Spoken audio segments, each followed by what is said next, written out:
Welcome to Chillin' 101. We hope this video helps. In this video, I will explain how to do the helicopter breakdance move. First, find a smooth, open space. Start by sitting on the floor with one leg extended straight out and the other bent, with your foot near your hip. Place both hands firmly on the floor beside your body, fingers pointing forward. Engage your abdominal muscles to create a strong, stable base. This initial setup is crucial for a smooth and controlled spin, so take a moment to feel stable and ready.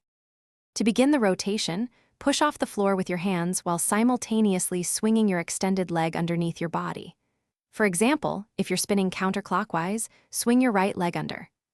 This action should generate enough momentum to lift your hips slightly off the ground, perhaps 1 or 2 inches. Your body should remain as low as possible, almost parallel to the floor, creating a wide, stable base for the spin. As you complete the initial swing, quickly bring the first leg back and swing the other leg through, continuing the circular motion. Think of it as a continuous, alternating leg sweep, keeping your swinging leg about 1 inch off the ground. Keep your arms tucked in close to your body. This helps you spin faster and maintain better balance. Your head should follow the rotation, looking forward as much as possible to help you stay oriented and control the direction of your spin. Mastering the helicopter takes consistent practice.